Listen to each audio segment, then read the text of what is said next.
겨울이 온다는 입동을 하루 앞둔 주일 아침입니다. 그리고 추수 감사 주일 아침을 우리가 맞이했습니다. 날이 추워지기도 했지만 우리의 마음이 서늘한 것은 날씨 때문만은 아닌 것 같습니다. 이태원에서 일어난 이 참사로 인하여 많은 분들이 슬퍼하고 있습니다. 꽃도 제대로 피어보지 못한 채 쓰러져간 우리 젊은이들을 향한 슬픔이 온 국민들의 마음에 사무치고 있습니다. 자식을 지켜내지 못한 부모의 피울음이 하늘과 땅을 울리고 있습니다. 세상에는 왜 그리도 슬픔과 아픔이 많은 것일까요? 하루하루 신나고 즐겁게 매일을 살아가는 사람은 없는 것 같습니다. 지금 이 순간에도 인생의 항무지를 지나고 계신 분들이 계십니다. 그늘조차 찾기 어려운 팍팍한 현실을 살아가는 분들이 많이 계시고, 시간이 흘렀어도 가시지 않는 아픔으로 인하여서 그렇게 애통하며 신음하는 분들도 참 많이 계신 것을 보게 됩니다. 그것이 우리 인생인 것 같습니다. 광야 같은 인생길은 참 힘들지만 거기는 우리에게 참 많은 것을 깨닫게 합니다. 먼저는 우리 자신의 약함을 깨닫게 합니다. 모르는 것 하나 없고 못할 것 하나 없는 것처럼 생각하며 살다가도 어떤 큰 일을 당하면 내가 할 수 없는 인간이구나, 연약한 존재구나 하는 것을 깨닫게 됩니다. 너는 단지 안개일 뿐이다 라고 하는 그 하나님의 말씀이 가슴 깊이 울려오게 됩니다. 또 우리는 이 광야 같은 인생길을 살면서 정말 소중한 것을 깨닫게 됩니다. 전에는 이것도 중요하고 저것도 중요하고 다 중요했는데 이 광야 같은 인생길을 지나면서 정말 소중한 것이 무엇인지, 진짜 가치 있는 것이 무엇인지가 선명하게 보이기 시작한다는 것입니다. 그리고 더 나아가서는 이 광야 같은 길을 가는 동안 우리는 생략하는 법을 알게 됩니다. 전에는 이것도 가져야 했고 저것도 가져야 했고 다 가져야 한다고 생각했는데 굳이 그거 필요 없다는 것을 알게 됩니다. 단순하게 사는 법을 깨닫게 되고 없어도 사는 법, 생략하는 법을 깨닫게 됩니다. 그리고 우리는 이 광야 같은 인생길을 가는 동안 정말 감사할 것이 무엇인지를 알게 됩니다.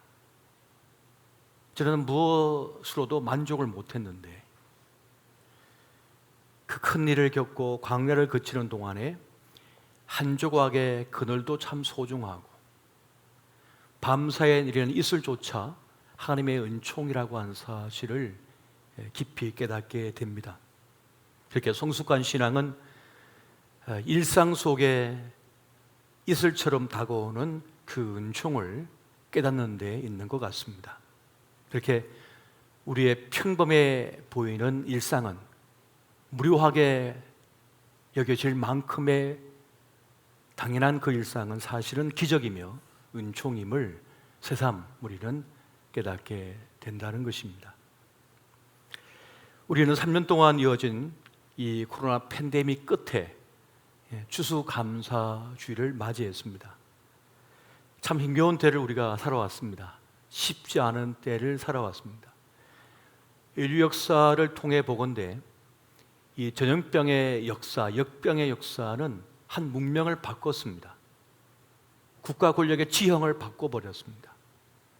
나라의 흥망성쇠, 한 인간의 존망이 이 역병을 인하여, 전염병의 창궐로 인하여 뒤바뀌어져 왔던 것을 우리는 잘 알고 있습니다. 우리가 그렇게 어려운 때를 지나온 것이고 살아낸 것임을 우리는 기뻐할 수 있어야 되고 서로 격려해 줄 수가 있어야 하는 것입니다. 지난 세기 또 그 전 세기에는 유럽의 반이 전염병으로 다 사라졌습니다. 그러한 역사들을 살아온 끝에 우리는 오늘을 맞이하게 되었고 이 어둠의 터널을 겪어내었다는 것입니다. 나 있음이, 우리 있음이 여러분 축복임을, 감사의 제목임을 여러분 기억하시기 바랍니다. 내 아이가 살아있음이, 내 부모가 내 곁에 있음이 은혜인 것입니다. 감사할 것이 없어 보이는 이때 우리가 추수감사주의를 맞이했고, 그래서 제가 감사 이유에 대하여 우리가 함께 살펴보았으면 좋겠습니다. 오래전 가이드 포스트에 보면 Pay a Pilgrim's Thank라고 하는 그런 제목의 글이 있었습니다. 그게 보면 한 가지 질문이 있었는데요. 아메리카 신대륙에 도착한 첫 해에 청교도들은 어떻게 살아남았는가? 라고 하는 질문이었습니다. 근데 그 답이 무엇인가 하면 아주 간단명료합니다. 그들이 감사를 선택했기 때문이다. 그렇게 답을 주고 있습니다. 감사함을 통하여 그들이 그 척박한 때를 살아낼 수가 있었다는 것입니다. 102명이었던 사람이 이 전염병과 추위와 그리고 기아로 58명만 남게 되었어요. 그럼에도 불구하고 그들은 감사를 선택했다는 것입니다. 그들이 감사한 것은 평안했기 때문이 아닙니다. 일이 잘 되어졌기 때문도 아닙니다. 형통했기 때문이 전혀 아니었습니다. 큰 성공을 거두었기 때문에 감사한 것이 아니라 도리어 절박하고 그 사망의 어둠의 터널을 지났기 때문에 그들은 감사할 수가 있었다는 것입니다. 그들은 감사하라고 하는 그 말씀에 순종할 줄 아는 사람들이었습니다. 감사 절기까지 만들어 지키게 했던 여호와 하나님의 뜻을 쫓아서 그들은 추수감사절을 만들어서 그렇게 하나님 앞에 감사했던 것을 보게 됩니다. 그렇게 감사는 고난을 이기게 합니다. 감사는 지혜의 근본이요 승리의 힘이요 능력의 원천이 되는 것을 우리에게 알려주고 있습니다. 감사의 마음을 가진 사람만이 어떤 일이든 지속할 수가 있습니다. 어떤 어려움도 버틸 수가 있고 그것을 끝낼 수가 있습니다. 어떤 사람은 성공 때문에 무너집니다. 어떤 사람은 실패 때문에 무너집니다. 어떤 사람은 버림당함 때문에 무너지는데 감사를 선택한 사람, 감사가 있는 사람은 성공해서도 넘어지지 않습니다. 실패해서도 넘어지지 않고 버림당해서도 무너지지가 않는다는 것입니다. 여러분, 하나님께서 우리에게 지어주신 십자가 그 직분도 감사할 줄 아는 사람만이 그 직분의 무게를 지탱할 수가 있습니다. 하나님의 거룩한 일을 하는 데에도 시험이 옵니다. 어려움이 찾아옵니다. 직분에 무게가 있다는 것입니다. 여러분, 유명세라고 하는 게 있죠. 유명한 사람들이 내야 되는 세금이라는 뜻이에요. 그래서 개인 생활이 없어요. 자유를 누릴 수가 없어요. 마트도 갈 수 없고 여행도 함부로 갈 수 없습니다. 사람들이 저 동물원에 호랑이 구경하듯이 자꾸 쳐다보려고 하고 만지고 싶어하고, 그래서 자기 삶을, 자유로운 삶을 누릴 수가 없어요. 그게 유명세라고 하는 것이죠. 그것처럼 우리가 어떤 일을 맡았을 때 칭찬만 받을 수 없습니다. 인정만 받을 수가 없습니다. 사랑만 받을 수가 없어요. 그런 건 아예 존재하지가 않습니다. 때로는 시기도 당하고, 때로는 질투도 당하고, 때로는 미움도 당합니다. 우리 예수님께서는 병든 자를 고쳐주셨고 상처 입은 영혼을 치유해 주셨으며 죽었던 자까지 살려내셨는데 시기와 질투와 미움까지 당하시고 십자가에 못 박히기까지 하셨습니다. 그렇게 사람을 살려내신 우리 예수님도 그런 어려움을 당했는데 우리가 무슨 통뼈라고 늘 사랑만 받고 인정만 받겠어요? 그런 일은 있을 수가 없다는 것입니다. 살다 보면 풍년도 만나고 살다 보면 흉년도 만나게 되는 것입니다. 풍년의 때는 보람도 있고 칭찬도 있고 인정도 있고요, 좋은 게 넘쳐나지만 교만이 찾아옵니다. 또 흉년의 때에는 책임 공방이 있고 비난이 있고 그리고 열매도 없는데 낙담까지 찾아오게 됩니다. 그런데 그것을 이길 수 있는 것이 무엇이냐? 바로 감사라고 하는 것입니다. 감사의 능력은 그렇게 어떤 것이든 이겨내게 하는 놀라운 힘을 가졌습니다. 여러분, 감사는 그래서 실력입니다. 감사할 수 있는 것도 실력이에요. 감사하는 사람은 좋은 것을 머물게 합니다. 하나님의 은혜가 머물게 합니다. 좋은 사람이 곁에 머물게 합니다. 아무리 좋은 사람을 하나님께서 붙여놔서도 그를 미워하고 그를 비난하고 그를 조롱하고 그를 밀어내면 그 사람을 잃어버리게 됩니다. 하지만 감사의 말이 있는 곳, 감사의 마음이 있는 그곳에서는 자석처럼 사람을 끌어당겨요. 하나님의 은혜를, 축복을 끌어당깁니다. 그래서 하나님께서 뭐라 하셨습니까? 감사한 자에게 내가 구원을 보이리라 꼭까지 말씀하시는 것을 우리가 보게 됩니다. 그리고 감사하는 사람을 사단이는 절대로 이겨낼 수가 없습니다. 감사하는 사람을 사단은 이겨낼 수가 없을 만큼 강한 능력을 가지고 있습니다. 독일의 철학자이며 무신론자인 니체가 그런 말을 했습니다. 그리스도인들이 과연 구원받은 사람들처럼 보인다면 나도 그들의 구원을 믿겠다. 근데 자기가 보니까 교회 다니는 사람들을 보니까 구원 안 받은 것 같대요. 다 지옥에 던져진 것 같대요. 불평과 불만과 원망만 하고 있더래요.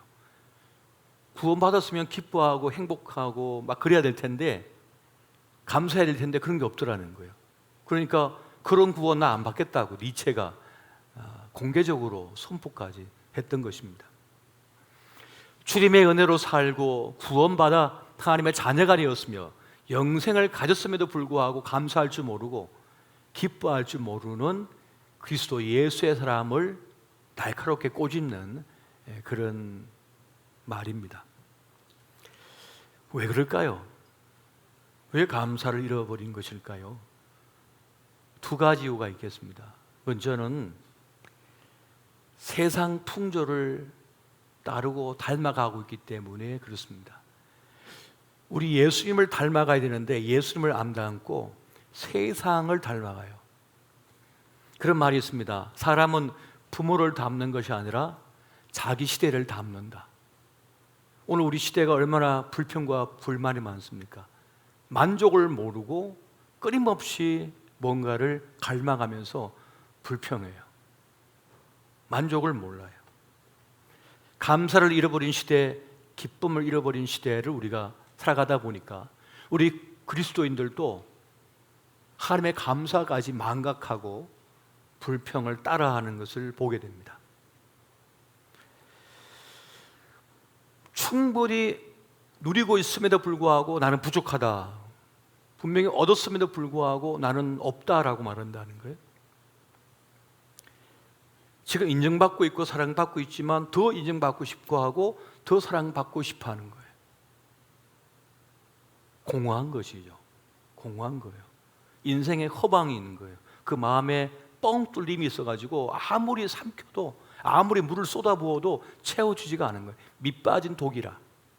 그래서 아무리 사랑해 주어도 인정을 해 주어도 만족이 되지 않는 거예요. 그리고 믿을 수가 없어요.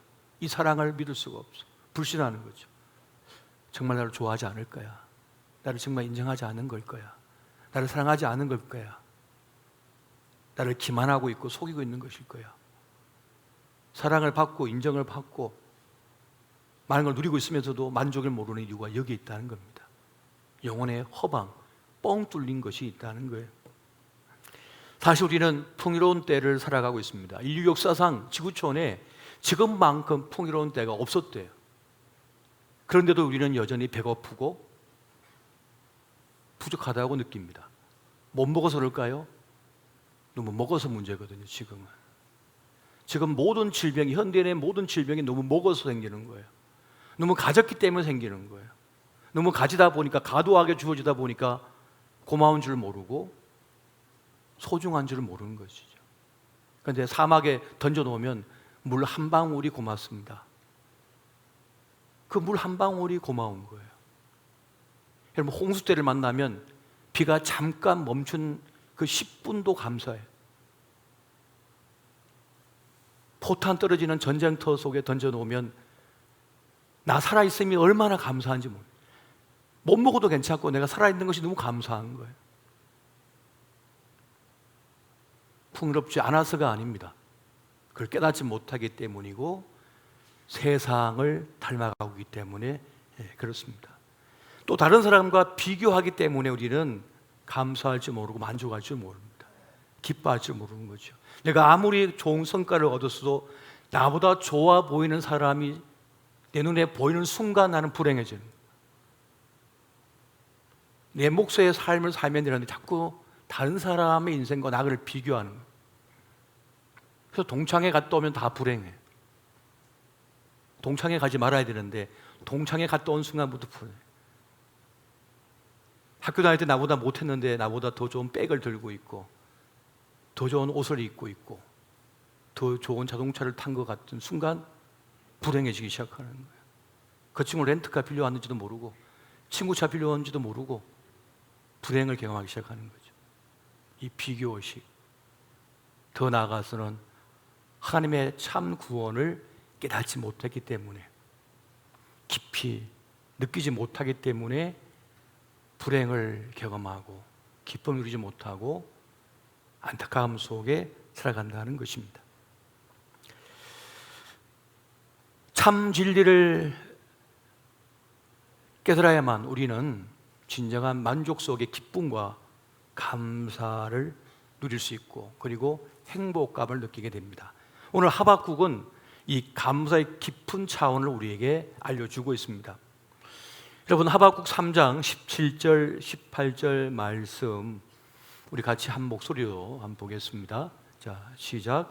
비록 무화과 나무가 무성하지 못하며 포도나무에 열매가 없으며 감람나무에 소출이 없으며 밭에 먹을 것이 없으며 우리의 양이 없으며 외양간에 소가 없을지라도 나는 여호와로 말미암아 즐거워하며 나의 구원의 하나님으로 말미암아 기뻐하리로다. 아멘. 여러분, 외양간에 소가 없고 무화과 나무 열매가 풍성하지 못하고 포도나무에 열매가 없으면 망한 겁니다. 실패한 겁니다. 사람들은 말합니다. 당신 실패했어. 당신 망했어. 이겁니다. 이것이 현실이라는 거예요. 그런데 예수의 사람들은 그것 때문에 무너지지 않고 도리어 감사하고 있더라는 겁니다. 사업에 실패했고 사랑하는 사람이 떠나갔고 몸은 병들었고 내일이 보이지가 않아요. 사람들은 나를 보고 실패했다고 비웃어요. 그럼에도 불구하고 여호와로 인하여 기뻐하는 사람이 누구냐? 그리스도 예수의 사람들이라는 것입니다. 이것이 바로 하나님의 사람들의 능력이라고 말씀합니다. 느헤미야 8장 10절 하반절에 보면 이렇게 말씀합니다. 근심하지 말라. 여호와로 인하여 기뻐하는 것이 너희의 힘이니라.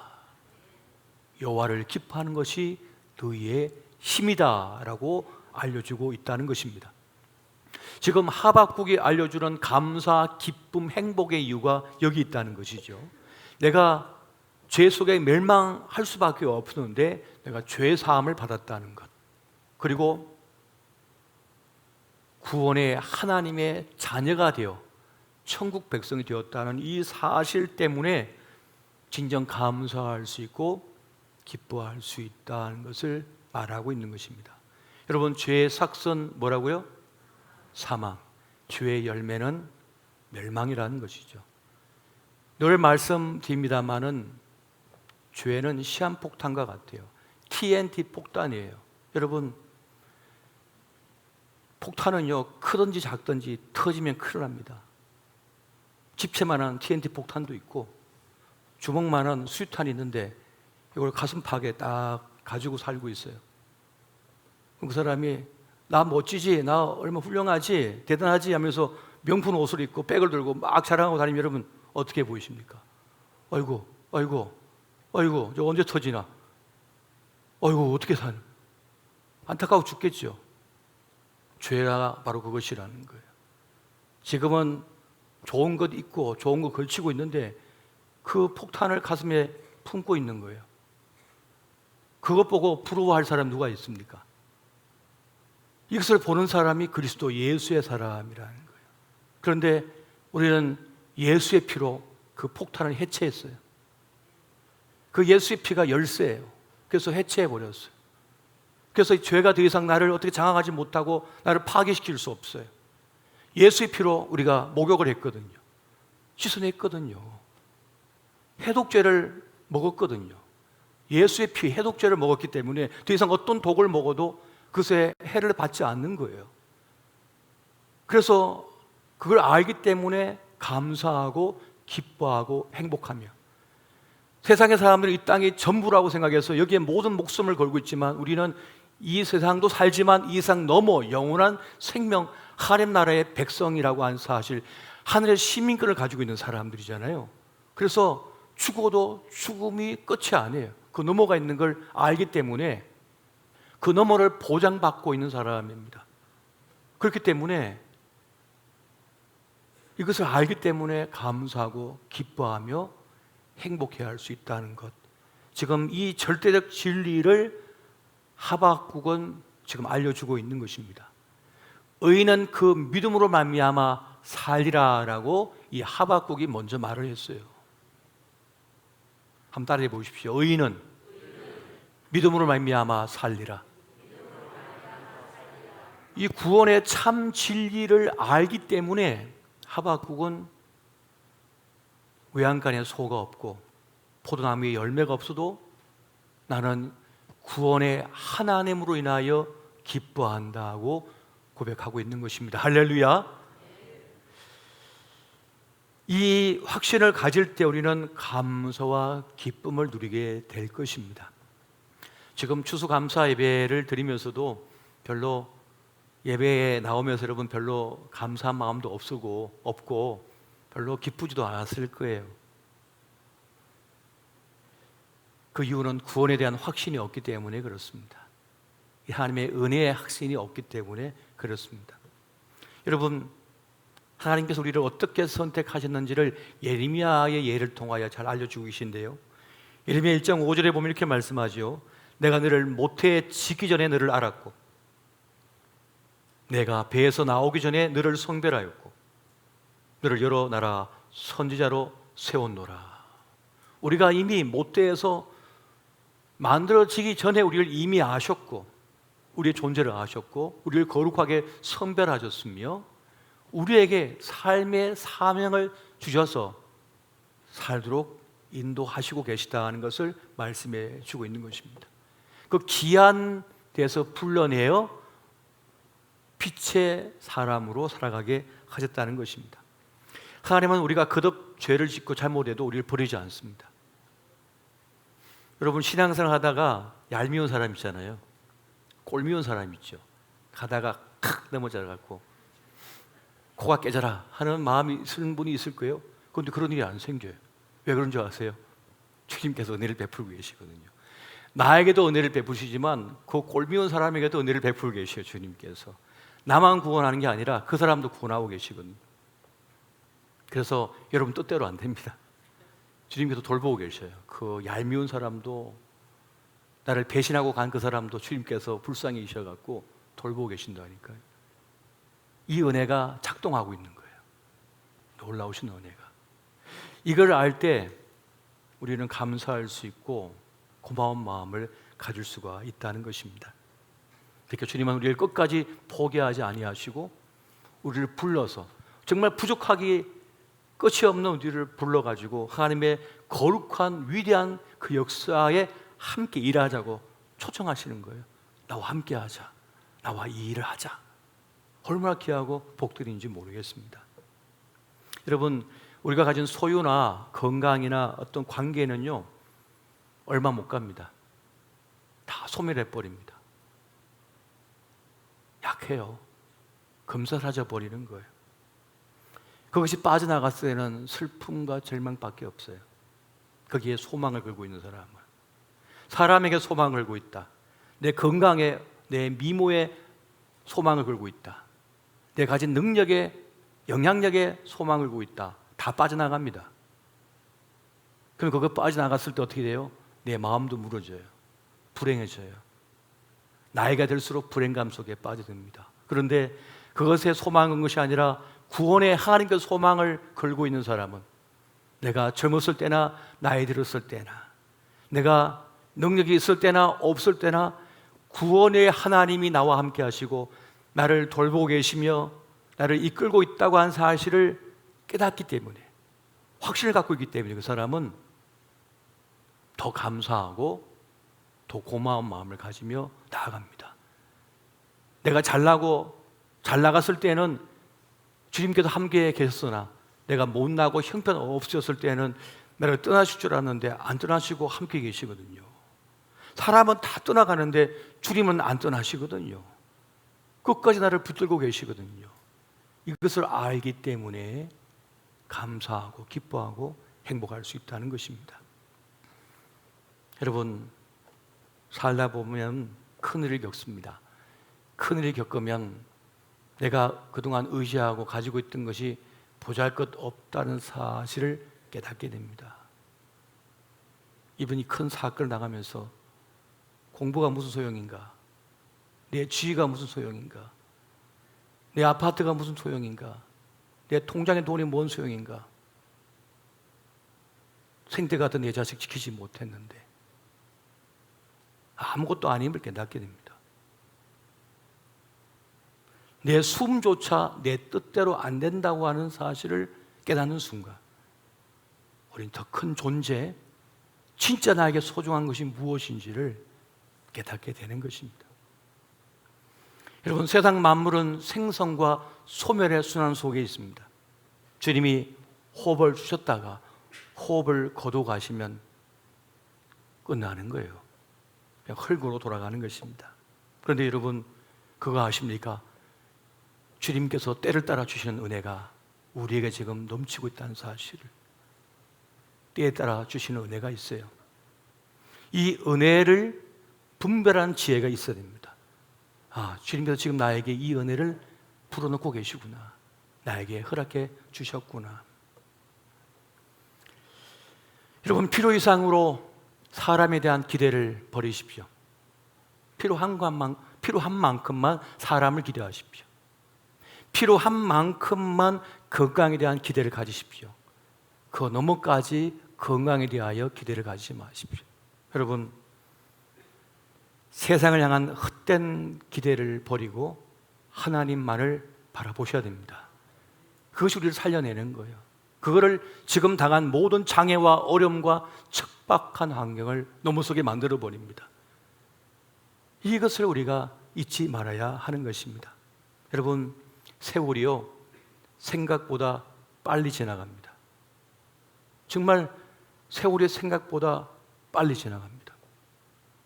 제가 요즘 병원을 다니고 있는데 어깨가 너무 아파서 잠을 못 자겠는 거예요.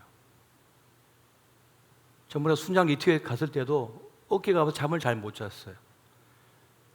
참다 도저히 못 참아서 병원을 갔더니 엑스레이 찍고 초음파 검사하고 하더니 인대가 다 늘어나가지고 상했대요. 저한테 그러시는 거예요. 나이가 몇인데 20대처럼 운동하자고. 20대 때부터 지금까지 제가 몸을 관리하기 위해서 운동하는 양이 있거든요. 똑같이 했더니 이제 못 견디는 거예요, 몸이. 인대가 견디질 못하고 몸이 견디질 못하는 거예요. 연세 드신 우리 장로님, 권사님 죄송합니다. 나이를 이길 수가 없잖아요. 세월이 생각보다 빨리 지나가고 있습니다. 노벨 문학상을 받았던 조지 버나드 쇼가 그런 말을 했죠. 젊음은 젊은이에게 주기에 너무 아깝다. 무슨 말입니까? 젊은이들이 젊음의 가치를 모른다는 거예요. 그래서 그 젊음의 시간을 낭비한다는 거예요. 흡입한다는 거예요. 우리에게 주어진 생애의 시간이 너무 값진 것입니다. 원망과 불평, 그것으로 낭비하지 마십시오. 하루하루 주어진 생애의 날들, 시간, 이 순간은, 이 찰나의 순간들은 얼마나 소중한 선물인 줄 모릅니다. 그것을 받아 누릴 줄 아는 저와 여러분 되시기를 예수 이름으로 축원드립니다.